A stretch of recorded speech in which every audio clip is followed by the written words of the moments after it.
there.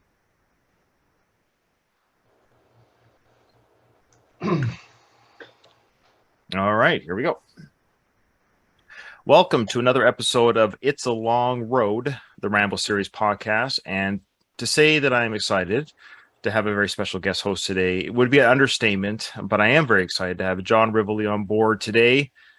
John, I don't want to give too much fanfare, not because you don't deserve it, but I want you to talk about who you are and what Sly and Rambo and all those things mean to you, and why would I be excited to have you on board?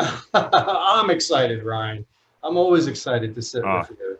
thanks. Um, and by the way, I just got a text from John Hirschfeld who says for me to give you his best. Oh, wow. Thanks, Mr. Hirschfeld. It's very kind of you. Thank you, John. That's a nice Appreciate way it. to start, isn't it? It's a wonderful. Thank you so So, much. yeah. So who am I as it relates to Stallone world? So I'm the official Rocky artist for MGM and Sly. So I work closely with Sly on curating a collection of original paintings to fulfill my mission statement, which was to retell Rocky through art. So that's what I do as it relates to the Rocky world, which has expanded into Rambo, as you know. So I've been building that collection more and more, especially since I started working with Sly Stallone Shop. And, you know, they have action figures coming out Oh, soon. okay. Wow. Yeah, so their first one will be Rambo. That'll be their first action figure. And they commissioned me to do the artwork for the box and design the box. So I did a painting, the famous mugshot, right? Because it's so iconic. It's one of those iconic images. So I used that I painted for them, which they've used for the box artwork, which you guys will see at some point when they finally do release it.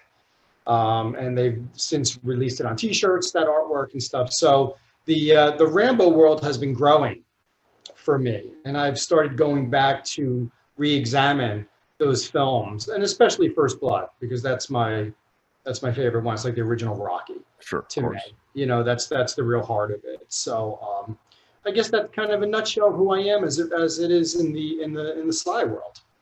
And of course, I mean, those who don't know, I mean, I know this, but I'm just going to ask it for people that have not seen or heard you before. You've guested on my Going the Distance, the Rocky Series podcast a couple of times. That's where we met through that. You were very gracious with your time and you sent me some of your work, which was amazing. And I'm very excited for the Rambo pieces. I've seen some of what you've been doing. They look, well, of course, they look amazing. Now, you met Sly, of course, when you present. Do you want to talk about your meeting? You just had the anniversary, I believe, almost to the day of your meeting, Sly. Today is the anniversary. I was going to ask you, do you still have that piece of art Yes, of that I course. sent you? It's funny because today is the day. What is it? 6 years ago today, Oh, wow. I presented that giant canvas to him out in California.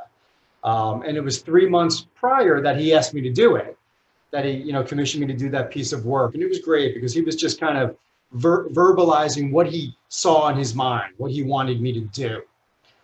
So I gathered all that information, flew back to New York. That was in LA. Flew back to New York, painted until I got it right, and then shipped it out to Beverly Hills, flew out there to meet it. And like I said, 6 years ago today, I was unveiling it to him. And it was a great day. I mean, Sure. Sly is just so happy when there's art involved Sure. and you can Yeah. talk about art and look at it, because that's really who he is. He's an artist. He is an artist, you know, and an amazing painter. Yes. So he was very happy that day to have that piece. And, you know, he hung it in Cafe Roma, which it stayed there for many years. I remember when he hung it up on the wall. Sly, it's great to be Sly. He just walks into the restaurant and just takes art off the wall, just puts it down and just hangs the painting right in the middle of the restaurant. Love it. Sure. And he can do it. And then I remember he was looking at it, he goes, I need two more, one on each side. So I went back to New York, and that was my next mission. But that was really the birth of Icons in Art, which is my, Right. you know, my Rocky initiative where I'm painting all these paintings to just reintroduce it, right, to fans in hopefully a fresh way, maybe bring in some new fans and just retell the story. But today was the birth of that. Today, 6 years ago today. That's crazy. Well, I'm very happy for you and your success. And of course, you're, the fanboy in you. I know you're very professional. I understand that. I mean, but look, meeting Sly's got to be pretty exciting. It's you almost don't believe it. You're kind of at some point, it's like the volume goes down. You don't hear anything that's being said. You're just kind of looking at the scene, Right. going, "How did I get here? Like how did this happen? And then the volume raises back up, and you're in it. But it is really, it's surreal to use a cliche, but it really is. Like he walks up to you, he shakes your hand, like, "Oh, here we go." Right. Here it is. He's a real man in front of me, and we're talking. That's crazy. And it wasn't the first time I met him. I had met him Right. prior many times, but that was a special day because that was the first day that I really brought him a painting, Sure. which he has now in his home down in Miami, I believe. He has that one. That's awesome. Now, did he talk to you about what he expects or wants or hopes for regarding the Rambo side of art? No, we haven't gotten deep into it. It's always been heavy on the Rocky stuff, but it's going to get there because I've been working on the Rambo stuff and diving really deep into what I want to do there. Right. And in fact, yesterday, I think I mentioned this to you, but yesterday I finished a new Rambo piece, which Yes. I'm about to show to him.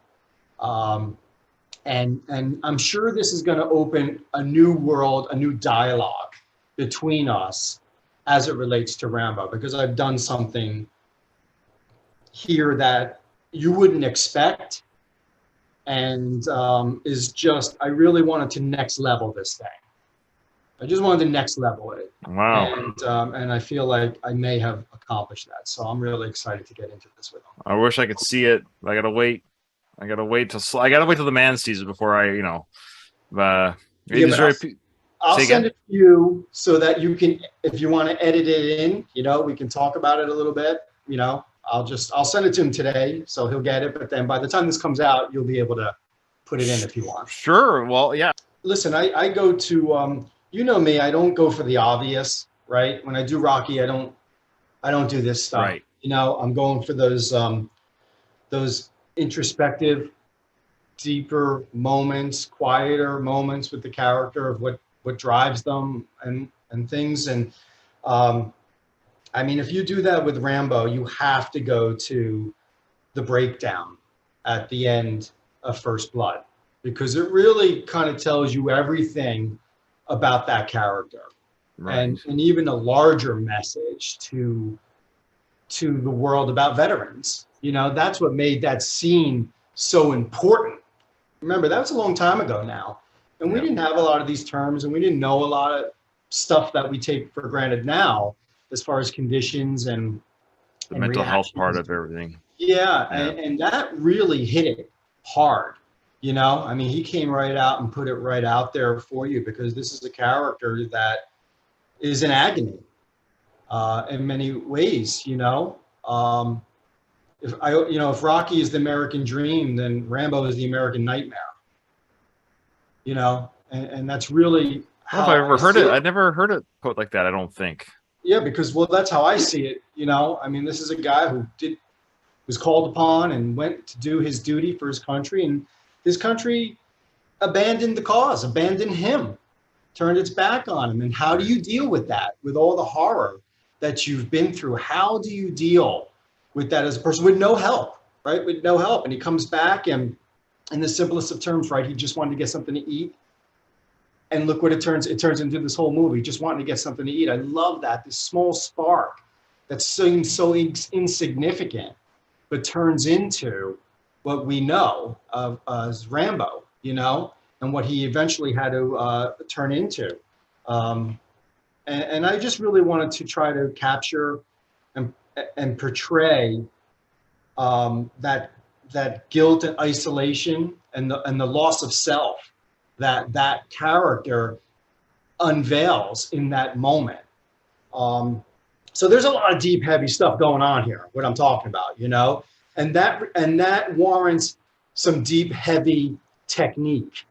This isn't some bright, light kind of a painting thing. So I really harken back to, I went to school in Italy. That's where I learned how to paint. And I studied the Renaissance masters. That's what I studied and absorbed everything I could. And this, to me, could fit right in to that time period to capture this moment. So I wanted to create a piece that could hang in the Uffizi in Florence that may have been done by an artist like Caravaggio, who's my favorite artist, who depicted, the greatest religious moments from the Bible, just so stark and eerily and striking, So I set out to do the same thing with that character, with John Rambo. When he says he can't get it out of his head, he relives it every day. And sometimes I don't talk to anybody for a day, a week, I can't get it out of my head. That really haunts me. I don't know about you, but that haunts me, what he said. Oh, it's a very, very, very haunting moment. And you see the pain expressed through the character Rambo, of course, acted brilliantly by Sly. That pain of the soldier, represented by many soldiers going through this traumatic experience. Like, think about it, the shoebox story and everything. I mean, I can't wait to talk about that when we get to that part in the film. But the idea that just the blood and the guts and everything, it's just like our brains aren't designed to see this stuff. Like we're not meant to see bodies blown to pieces and your friends dying. Like we're not, like, that's not what our life should be. Like we're not. Yeah. Like I don't even know what the moral or the religious, or I don't even know what the word is, but just like the whole reason for existence shouldn't be to see the inside of our bodies. No, and that's why I refer to it as the American Nightmare. Yes, with that character, So I really, I set out to do some really striking stuff to heighten that, which I'll show you. Which, well, you may even have it up when we do this, but I've got Rambo in that agony and that outpouring pain, and I try to bring the viewer inside his mind of what he sees, and I have almost this crucifixion of him that he flashes back to early on in the film from Nam. If you remember, when they're going to try to shave him and he flashes back, that's a crucifixion. Yep. So it lends itself so well to what I wanted to do. So I put all of that together. And all that knowledge I have of art and technique and what I learned in Florence, Italy, and that's the piece that I created. All right. Well, I can't wait to see it. Wait to see it. Okay. Well, what is your history with First Blood? When did you first see it? How old were you? Were you already a Stallone fan because of Rocky when you saw it? What's your history with that, John? Yeah, I was already a Stallone fan. I mean, I first saw Stallone in Lords of Flatbush on TV. That was the first thing I saw him in, because I was also a big Fonzie fan. There you go. So I actually watched it for Fonzie. I was like, hilarious. Oh, Fonzie's in this movie, And I saw Sly, and that's the character that really got me, with the pigeons, and he was the big, strong guy, and just, I'll never forget him with the football helmets at the end there, just whirling around, knocking people out. It is a fun movie. We did it. We fun. Reviewed it on our channel. Check it out if you want to. Those who are listening, we reviewed Lords of Flatbush. Myself, Craig, and Doug, and it was a fun film. I never seen it before until I watched it for our podcast. To be honest with you, and it was a fun watch. Yeah. Yeah, I mean, listen, we have that film to thank for Rocky, because that's why we got Rocky. Was because of Lords of Flatbush. Now, didn't the producers want the other guy that starred in it? They got mixed up or something. They got mixed up. So all they had to view was Lords of Flatbush to find out who this guy Stallone was, right? But they thought it was Perry King. That's right, Perry King. And that's why they greenlit it. But to say because of Lords of Flatbush, we have Rocky. So that's awesome. That was the first time I saw Stallone. In fact, I got a leather jacket. I painted Lords of Flatbush I did their logo on the back of my jacket. That's hilarious. I was kind of obsessive with stuff. Sure. And then, of course, right into Rocky, and I was a Rocky guy for all the end of the 70s there. And then First Blood came out, same year as Rocky 3, yes? 82? Yes, 82 was Rocky 3 and First Blood. And First Blood, yeah. So I was already a big Rocky guy, and that's when I saw First Blood, was in 82. That's when I saw it. I don't want to ask how old you were, but if you don't mind sharing, you can, like, how old were you? Because First Blood's a violent film. I mean, it's hard. It's not violent as far as, like, well, it is violent, but it's not a gory violence. It's just dark and it's brutal. We talked about on this podcast the scene, of course, when the police officers were taken out by Rambo with the Yeah, sticks and stuff that he made. It plays like a horror film. Like if you were to watch that segment just by itself, and if you were to sure. tell if you were to tell like an alien from outer space who came down and saw this film and only showed him that part, you could sell that part as a horror film. These poor police officers were getting attacked by some deranged psycho out there, just like they thought this guy was. It plays like a horror film when those cops get maimed and stuff. Yeah, he was taking them out one by one, just like in Yeah. a horror film. Yeah. One by one, he takes them out. I was 14. Okay. I was 14, so I'm not So a baby. definitely, yeah. I'm Yeah, young, but I'm not a baby. no, you're not a baby at all. You're only a little bit older than me. I was when I first saw it on VHS. I think I probably was 8 or 9. Okay. So not quite a 10-year-old, but pretty young. I mean, I saw Terminator, the first one, at about the same age, but I remember thinking even back then, like, oh, this film's brutal. Wow, I can't believe this is Rocky doing it, because I knew Rocky as well, or Stallone as Yeah. Rocky, and so to see Right. him as this tough and not scary, but just dark and moody and character, it was very discombobulating as a young viewer back then to understand that actors could play different roles, of course. Yeah. Yep. All right, so so First Blood, you were the perfect age, 14. That's a great age. And what are your overall thoughts on Sly's performance in First Blood? I thought his performance was, fantastic. Certainly in his top 5 performances, probably top 3. Because I've made posts about this, but Sly's face, his facial expressions are so powerful. He's a true actor because he can act and relay a message without saying anything. No words needed with Sly. Very few actors can do that, but he has this beautifully expressive face, and especially his eyes.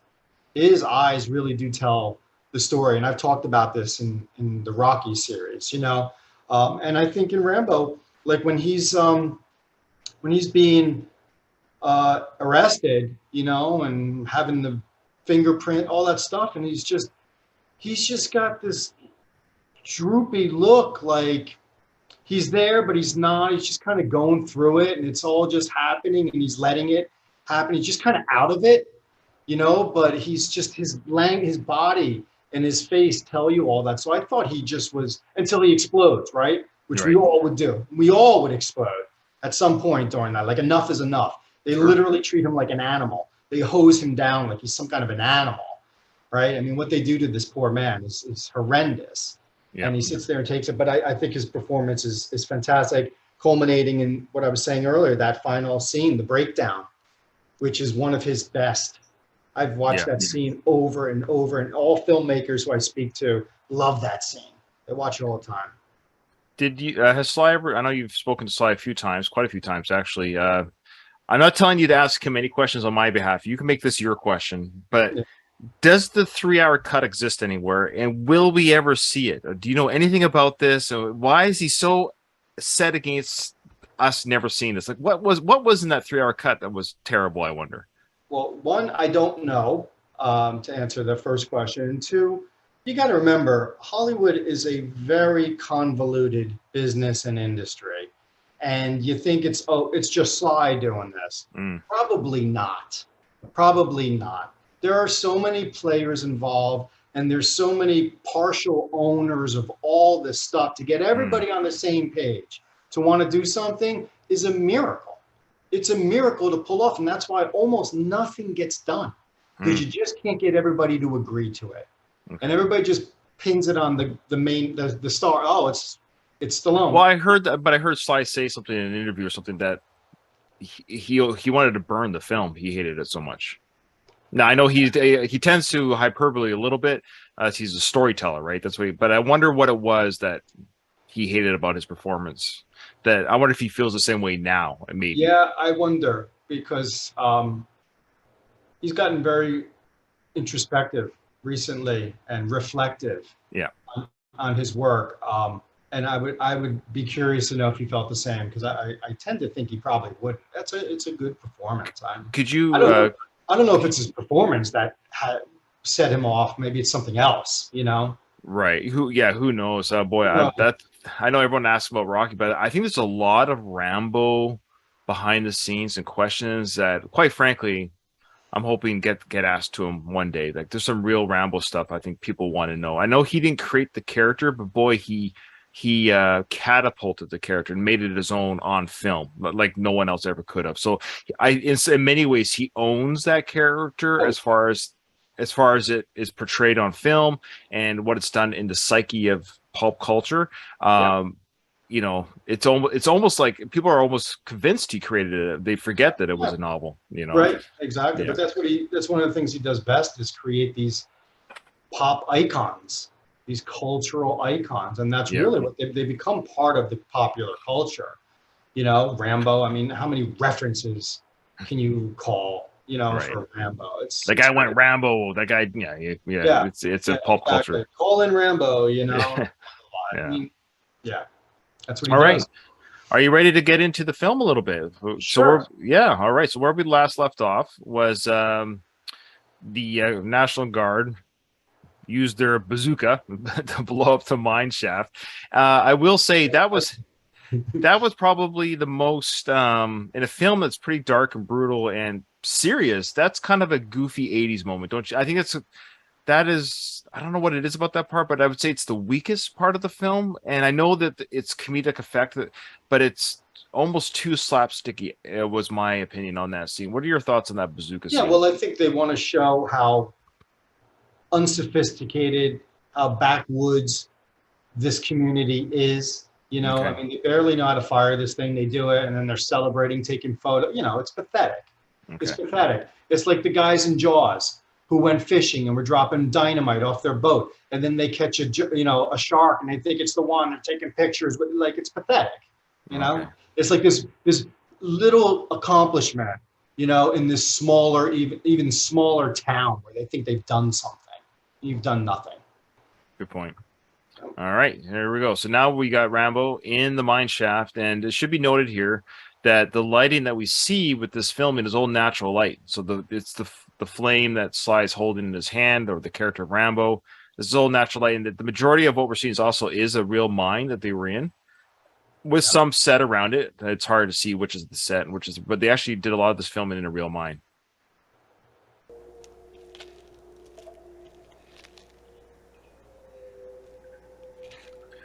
So I love that little moment there, of course, where the flame gets close to Sly's hand. And he said he really felt that was Yeah. it's hot, and he had to let it go. Yeah.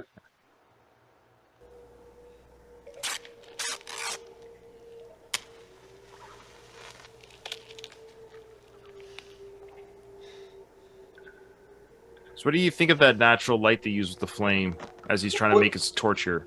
Well, it's interesting because you couldn't have picked a better segment to watch with me because this is my favorite technique of all techniques ever in art. And it's what I try to do in my art all the time. It's a technique from the Renaissance called chiaroscuro, which is severe lights and severe darks. And that's how you tell a dramatic story in a fast amount of time through the use of stark lighting. I love it. It's what I just described to you, what I use in this new Rambo piece I did. So how do I feel? I think it's fantastic. I love it. I mean, it creates the most amazing effects. I mean, I could paint that whole thing you just showed me there with him with that fire. I mean, think about that. Think about this black canvas and then just him with that flame small off to the 1/3 of it, you know? Beautiful. I love it. Great. Well, this is very fortuitous. You were on for that for the sequence of him in the mine. So yeah, awesome. Okay, so now we're getting to the scene of Teasel and Troutman. They're talking, of course, about the after effects of what just happened here. And before we get to the scene, do you want to share your thoughts on the acting prowess of Dennehy and Richard Crenna in this film? Well, Dennehy was so good in so many things. You know, Dennehy. I mean, he has such a larger than life stature. He was such a big man.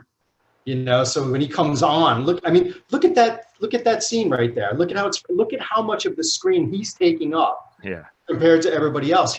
Which was so great to put him next to Rambo because he's so big and domineering. And it's just this large, he almost represents this large, movement that was happening back then against the Vietnam vets. And he is so large and just kind of creating an eclipse over these poor guys. And he really, it's beautiful. I mean, look at that. It's just visually, it's great. And what about Richard Crenna and his acting in this film? Yeah, I loved Richard. Richard Crenna was a great actor, you know, kind of character actor, but I think he was a child actor first. Oh, was he? I think so, if I remember correctly. He was in the business a long time, but he was a great character to just kind of tell the audience what they needed to know, you know, to film, especially here where we're meeting Rambo for the first time as an audience. We don't really know this character. So when he comes on the scene and starts to explain just how much of a weapon this man is, it really kind of changes the stakes a little, doesn't it? Yeah. And he says, you know, I hope you brought enough body bags and stuff like that. We're learning. I mean, repeat viewings, of course, the sequels, we almost take for granted the Rambo character. But yeah, if you're watching this for the first time back in '82, you don't know what this guy's capable. You don't know what this guy is. What is his deal? You know, is he just a hippie, or what is the deal? And he tells us without being too, you know, pathetic about it, but he tells us what we need to know. And just, like I said, it changes it. So I think here they're going to discuss, of course, what's just happened and maybe what state Rambo might be in, dead or alive. Yeah. Buried in a hole by a bunch of goddamn weekend warriors. Thought you said he was the best you ever trained. However he may have ended up, there was a time when he was very special. Special my ass. He was just another drifter that broke the law. Vagrancy, wasn't it? That's going to look real good on his gravestone at Arlington. Here lies John Rambo, winner of the Congressional Medal of Honor. Survivor of countless incursions behind enemy lines. Killed for vagrancy in Jerkwater, USA. I love that. Jerkwater, USA. And I love Dennehy's facial reactions, because you saw right before that character understood he did something bad today. He picked the wrong guy, and he took this this got so big so fast, and if he could go back, I'm sure he would take him to the diner and buy him breakfast. Like, he knows this was a huge F up. He knows it. I totally agree. And I love how there's a part of the Teasel character here where he's still like, here in theory is a dead soldier. Somebody fought for your country. And they're both soldiermen. He fought in the Korean War. And he's just like, oh, I thought he was your best there, Troutman. He's almost like he's throwing this supposedly dead soldier, you know, more under the bus by saying, oh, I thought he was so great, but he was taken out by my National Guard men. But like, he just can't let this go. He just will give Rambo zero respect. Yeah, because he's too deep in it. You know how it is. Once you go a little too far, you pass that point of safe return, he's gone too far. And that's what that facial expression was saying before. He went too far with this whole thing. And even Troutman's saying, well, isn't that great that you should be so proud. Well done. Well done. After everything he's done for this country, yeah, he was killed here in Jerkwater, USA for vagrancy. Vagrancy, yeah. Mm-hmm. And then, of course, here's Teasel's response to this. Now, don't give me any of that crap, Troutman. You think Rambo was the only guy who had a tough time in Vietnam? He killed a police officer, for Christ's sake. You're goddamn lucky he didn't kill all of you. I love that. It just totally disregards it. Like, yeah, warranted, and you're lucky he didn't get all of you. Yeah, you're lucky it was just one of you. And now we cut to Rambo. Great back and forth here between Rambo escaping the mine and the people outside the mine talking about his state, or they think he's dead. I don't think, of course, Troutman quite thinks he's dead yet without a body. This flame that Sly or Rambo, whoever has going on his knife is getting quite big. I would be a little bit nervous if I was Sly. There's no real safety here between him and the flame. I know, and again, look, a good filmmaker, your goal is to create every shot that could be hung on your wall. It's that beautiful. It's a piece of art. Look at this shot for a moment. Look at all that's right with this image here. It is absolutely gorgeous. Everything about it. Look at the sepia tone. Look at the composition. Just follow Rambo up in that diagonal. Take his arm down to the middle of the frame, and then take that piece of wood out the other way. Just lead your eye right through the frame. Beautiful. And the fire right in the middle of it. I can't tell you how freaking gorgeous this is. It's okay. You can curse if they feel they need their I'm job. trying to stop myself, but damn, I just am so excited over stuff like this. Look No, at it's that. awesome. I love it. I Look love at that that you're here for image. this. That is Beautiful. that was I'm very lucky we just stopped on that image. Yeah, that's very nice. Wow. I love that natural light from the flame. It's awesome. Yeah.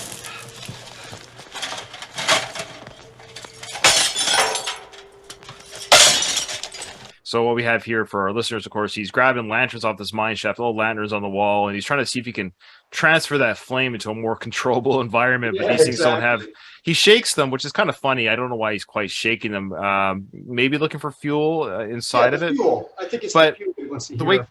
way Coleman lights work, though, you have to have that pouch thing that you like, that little cloth pouch that gets lit. And so the Yeah. fuel is required, but so he's looking for fuel, but I don't even think you need more than just fuel. You need that I don't forget what it's called, but it's that it's like a little like scrotum like pouch that you have to tie at the top Yeah. of these Coleman lighters. Yeah. Yeah. You know, also look what he's wearing.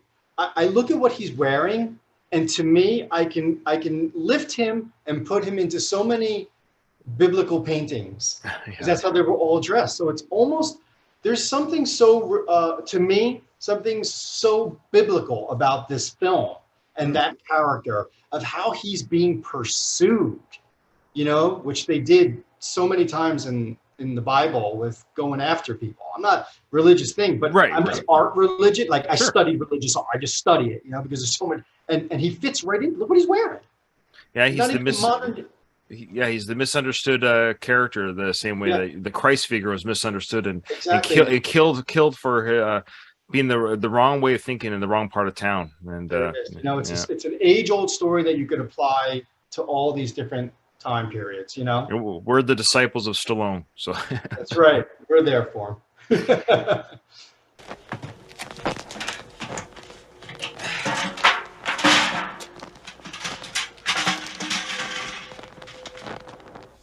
This character, he comes waltzing in here full of all kinds of good advice on how we should let the goddamn maniac go loose so he can save our own asses. Well, we saved our asses, Colonel, and we didn't let him go loose. The best man lost, and he doesn't like it. oh man, Denny, he's so good. It's every line that he delivers, the way he delivers it, even though we're not on his side as a character.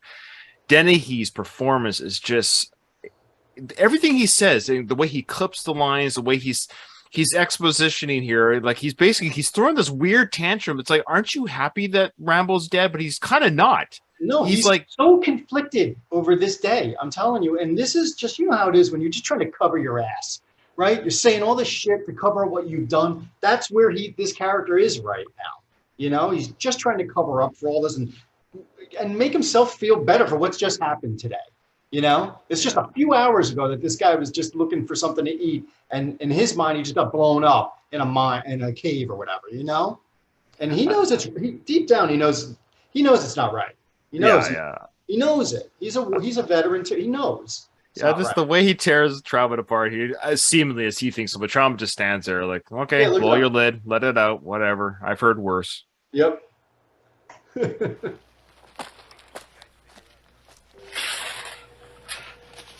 And then no dialogue, just visual. So now so we're back to Rambo in the mine. Right. So it looks like he's found some sort of fuel, and is that like turpentine or gasoline in this canister? Because he smells it and soaks a rag in it. Then Yeah. Is that what we're led to believe? It's a fuel source? Yeah, it's one of those things, exactly. Okay. So he's taking off his makeshift now apparently Sly said he still owns that piece of canvas to this day. Wow, that's awesome. Yeah, and they actually found it when they were filming. They actually found it where it was in the film. They just used it, so it is the only piece they had. So they, the costume department, made this makeshift coat for Sly, but he's kept it. So what he's about to rip here, I'm not too sure. But whatever he has, he still has the canvas from this film. I tell you what, I wish you'd give it to me and let me stretch it and paint on it. Oh, Canvas. that's an idea. Let me stretch that on wood and let me do a Rambo painting. Even if he gives you a portion of it, maybe. Portion of it. Even I'll do a small one of this kind of a thing. I mean, how great would that be? Sly, if you're listening, come on now. That's a great idea. Can you imagine a John Rivoli painting on the Rambo canvas? That would. Yeah, I mean, What would you put on it? What would you put on it? probably Off the top of your something, head. probably something from this scene, because you know how much I love what's happening here with the darkness and all. Probably something in here. That's amazing. Mm.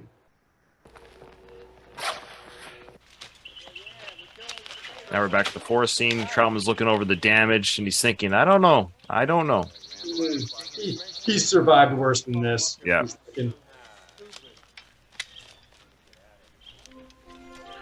He's got that sixth sense where, without a body, how would I get out of here? He's saying, you know, and he knows Rambo knows how to get out. Yeah, he knows. That's why he looked up. Yeah, it goes up. It goes up. He knows there's a way out. So now Rambo's taking off his makeshift canvas. He's using it for fuel for his torch. I believe it's his knife he's using still, is it not, to hold the torch? Mm-hmm. Or does he have a torch now, I think? Yeah, it's too big for the knife. Yeah. This must be a set here. This must be the set part here. Because they said they use the shaft, the real shaft, my shaft, and part set. But this is the way the water's dripping down, the way he kind of walks around the corner. Yeah, it's too controlled, yeah.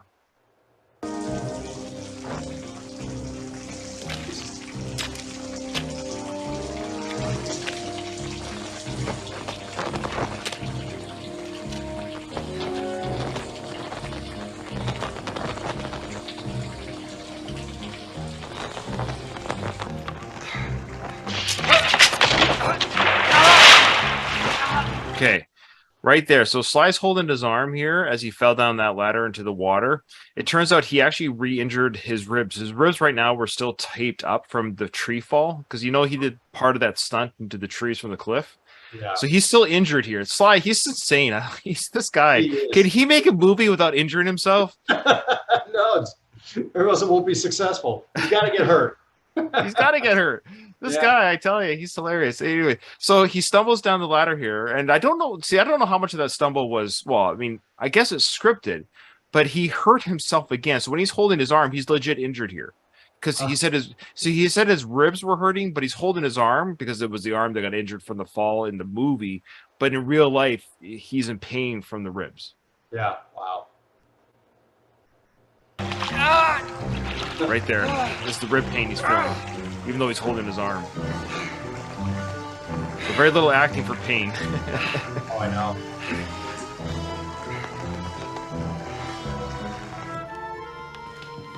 Now we just cut to the police station. People forget this movie takes place over the Christmas holidays. Another Christmas movie. It is. It's better than Die Hard. I'm telling you right now. Rocky, Die Hard, and Rambo. Christmas movie. And Lethal Weapon. And Lethal Weapon. That's right. Yeah, those are some good Christmas movies. Put those on Christmas. Yeah. Those are men Christmas movies right there. That's right. Are we allowed to say that, John? Are we allowed to say that? Oh boy, I don't know if we can say men. I am. I mean, okay. I'm at that age where we don't care. I agree. We don't give a shit. So we're at the police station. Yeah, I agree. We're at the police station right now, and I think we're going to see Teasel come back from his long day. I think. Yep. Yeah. How you doing, Will? Oh, my call. So he's looking pretty defeated and sad almost. Yep.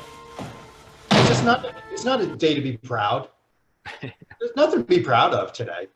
This was a day that got away from him. This was a bad one. Yeah, we talked about in earlier episodes that he lost control of his own crew as well. It wasn't just that this was all handled poorly, but it was handled poorly under his watch. Yeah. That the abuse that Rambo actually took place, the abuse that took place with Rambo in the police station, if you remember, Will was never around it. Now we can argue, did he know about it? I don't know if he did. I think if he was truly aware of the hose spraying and all that stuff, I think he would have stopped it. I just think Galt went too far, you know. And I don't think Will just deals with that because he's the sheriff, right? He doesn't deal with the processing part of things. So he's just upstairs not knowing this abuse is going on. Right. So he lost control of his own. Because he mentions earlier in the tent sequence a few episodes ago, or a few scenes ago, where he's like, you know, if one of my men got out of control, the prisoner needs to tell me. So I believe him. I believe he thinks, all in all, this whole day is embarrassing. He lost control. Yes, that's exactly what's going on with this character.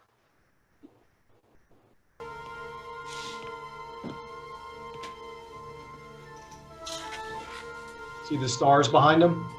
Yeah, that's a good See? sequence there. Yeah, he's got his own personal medals from his That's time in right. the Korean War.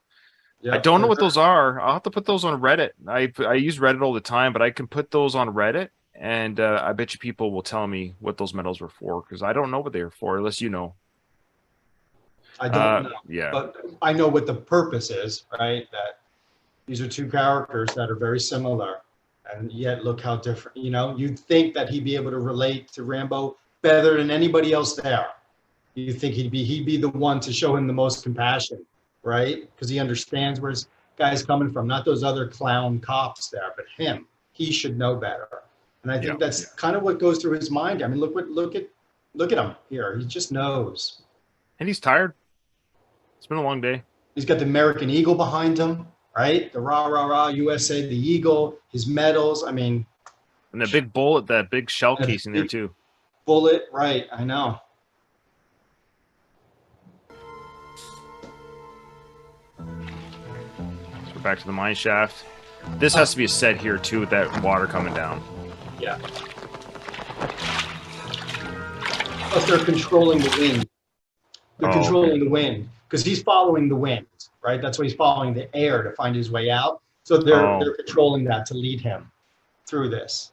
That's how I think. That's how you probably know it's a set. But without a doubt, the most gorgeous part of the film. Without a doubt. Hey, what do you think of Jerry Goldsmith's score? Oh God, he's so good, so good, and not overused. You know, it's just enough of it. It's fantastic. It is exhilarating and haunting, you know, at the same time. Kind of get you jazzed, but it's also like, what's happening and what's next? What's around this bend when he gets through there? It's great. Goldsmith is great.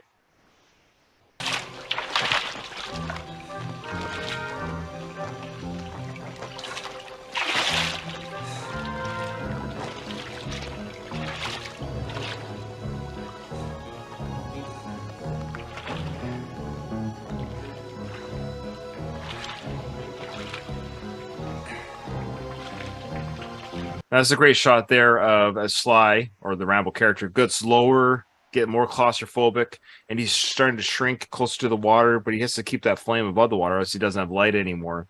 Yeah. And the camera, I love how, because, you know, behind the scenes, you got the cameraman following the Sly through these tunnels. It's a really cool following shot here.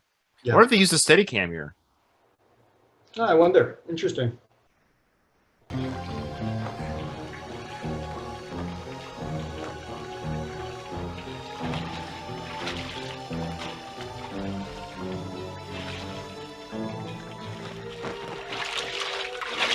All right, so we're getting to the part now where here it comes. Ugh, I don't know if Sly got paid enough even here to do this part because he was truly covered in rats, and he said that he actually legit got bit by these rats.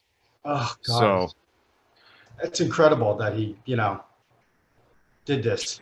Yeah, so here let's see. Watch. These are not CGI rats. Yeah, these are real animals on his backside. This is long before CGI, kids. Sly did say that he would not take this role today. This is a young man's game, he said. Yeah. Oh, yeah. Well, he was a young man.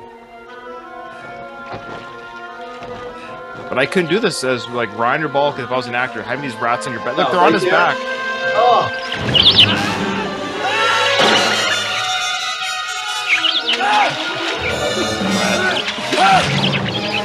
I'm sure PETA loved this scene. I was just going to say, you couldn't film this today. PETA would never allow this to be filmed. He's grabbing him and throwing him. It never happened. Never happened. I love it. I love it. Look at the color palette, by the way, Ryan. Look at it's a pure sepia tone what does that mean? Sepia is not black and white, but brown and white. Oh. Like see the color you see here, that's sepia right here. That's sepia and white. From that gamut to white. It's what they shot The Godfather in most of it. This should be reminiscent to you of The Godfather, that color story that was in there. It's very brownish like this. Okay. So it just creates a mood.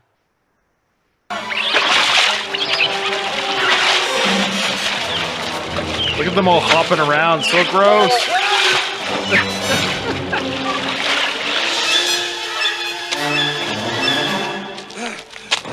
probably legitimately freaking out there. Oh That yeah. was all real. Like, whoa, get him off, you know? One take. I'm sorry. I'd be like, one take, guys. Get this shot. And and I've remember the other famous, a very famous trilogy that I think in some ways kind of ripped this off. The Indiana Jones Last Crusade, which came out after this. They had that rat sequence under the was it Italy or France or something with the sewers, and there was the rats in the sewer. The rats, yeah. Yeah. So I mean, very effective there too. But here, I think, of course, is better done and original. It was the first of the big films to do it. Seen it, yeah.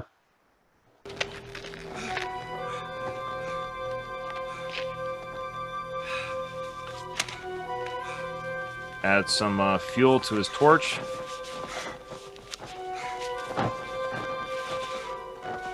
No stunt double. No. Sticking his hands right in that fire.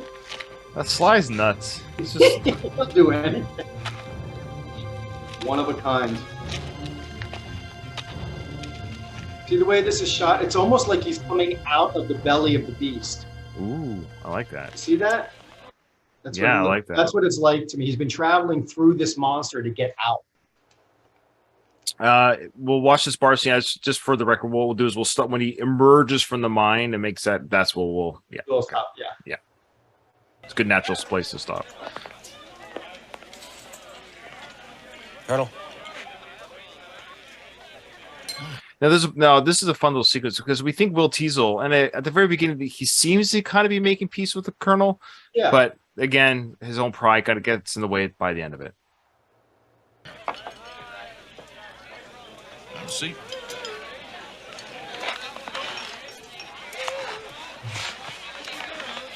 Oh, miss, would you do this again, please? Hi, Sheriff. And from my friend. Give me the shooter.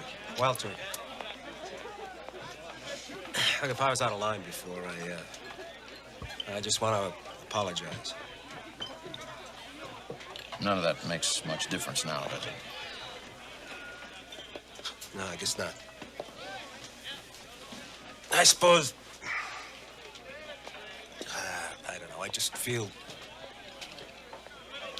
Like you were cheated out of your chance.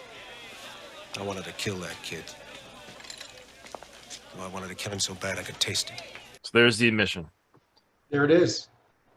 And I think he's haunted by that. Like, why? Why did I want to kill this kid so badly, you know? Look at him. He's haunted by it. And Colonel Trautman knew that. He knew that you felt cheated. I love that. You felt cheated. Yeah. You were mad that you were mad the National Guard did it. You wanted to bring him in with your bare hands or even take that kill shot. Yeah. Doesn't sit well with that badge. He calls him out on it. You know, having those feelings doesn't sit well with being the lawman, does it? Oh yeah. It can get confusing sometimes. In Vietnam, you can bet that Rambo and I got pretty confused. We had orders. When in doubt, kill. And what the hell? You're a civilian. I mean, you can go home to your wife and your house and your little flower garden. You're under no pressure to figure all this out. Yeah, what about you, Colonel? What did you figure out from all of this, huh? I mean, what would you have done with him if he came in? Would you wrap your arms around him, give him a big sloppy kiss? I love that. I love that. Would you wrap your arms around him, give him a big sloppy kiss? Again, Dennehy, the way he delivers that. And he's still just trying to justify the character. He's just desperately trying to get justification for what happened today. That's all he's doing here. Would you have blown his brains out? Now, that's an interesting piece of dialogue there. Yeah, and he doesn't mean it. Look away. He looks away like that with that look on his face, you know? Because I'm sure you read the book. I don't want to call you out. Have you read the book by? I have not. Okay. I have not. Do you mind if I give you a spoiler that most of our listeners know? Please. Yeah, no. So it says, "Would you blown his brains out?" Well, the character Trautman blows out Rambo's brains in the book. So it's an interesting nod to the book. You know, what would you have done? Give him a big sloppy kiss, or would you have blown his brains out? So in the book, yes, it's exactly what Trautman does. He kills Rambo because Rambo needs to be put down in the book. That's foreshadowing. Yeah.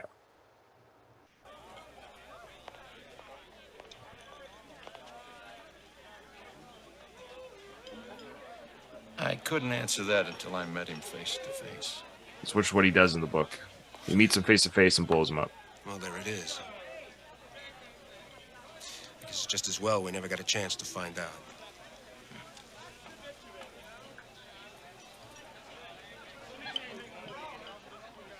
And Trauma's like, I got a feeling I'm going to see him again. Yeah.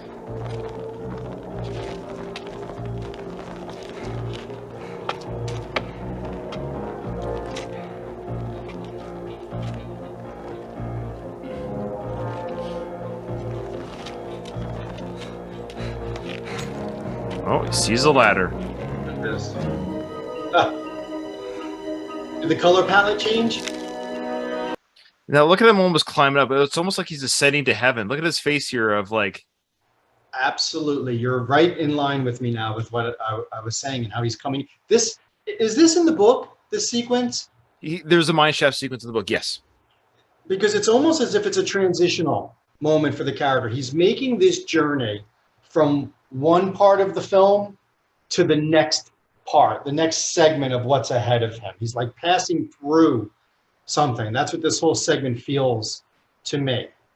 But yeah, if you want to take that allegory of religion and the Jesus character, so what's happened here is the soldiers, the Roman soldiers, thought to kill Jesus. Right. And they buried him in the tomb. That's the right. tomb was closed, but there was no body was seen. That's right. And then he ascends and he comes out of this resurrected and more powerful than ever before, which for him is just unlike Jesus, he goes and destroys the town. Right. But that's the whole point. His mission's now fulfilled. He's now realized this is who I am. I am not a traveling minister. I'm a angel of destruction. You know, you want me to re-emerge as who you think I am? Well, you've killed the wrong guy, you know. Right. Yeah. Beautifully said, Brian. Beautifully stated. That is exactly what this feels like.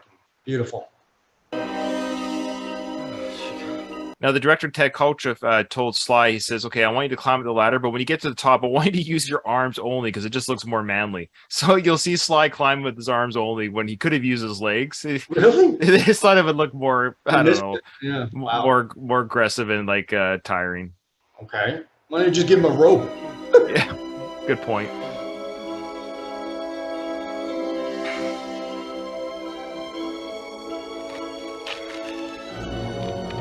Extension. Yeah, just those first initial steps there. He's using his arms only. See? Right there, hanging. It's just more, right there. There's no need for him not to use his legs. So now everyone, when they watch that film, they're like, oh, Ryan, why did you point that out? I know. Yeah. Like, there's no reason why Rambo couldn't have used his legs. The steps were there, but they just thought it looked more action-packed to just climb up with his arms. It's more dramatic. Yeah. And it's more in telling of the story of ascension and pulling yourself out, you know? Right. Yeah. All right. Well, there you go. That we're going to stop there. That's a natural place to stop because, of course, the next sequence for the next guest host will be the sequence of him taking over the trucks and that big, sequence going into town. And Teasel finds out that Rambo is not dead. It's quite the really it's going to be balls to the wall action. But I'm glad you were here for this. It wasn't action packed at all for you, but this is but it's right in my wheelhouse. It's right where I want to live in this. I'm so glad I don't have the next one. That won't mean as much to me. This means so much. This, and I envy whoever gets the last scene. I don't know who it is yet. I don't know who. I've got a couple of guests lined up. They better prepare for that because there is so much to be said for that moment. And I hope it all comes out, because that is quite a scene. I'm not too sure who it is. I got to look at the calendar. I do. The Round 14 podcast guys, they're coming on soon, and of course Derek Wayne Johnson's coming on soon. So well, you get him. He'd be great for that last. Yeah, one. I know, but I don't think it's going to be him though, just because of where we'll be in the film. But I've been scheduling the guest hosts and just naturally just kind of be. There's no predetermination of where those people they agree to come on the show and wherever part of the film they're going to be on. They're happy to talk about. But it worked out very well for you today. Yeah, I'm going to send you. While we're talking, why don't I send you the painting? Oh, for sure. Right? You want to see? Yeah, boy, live on camera.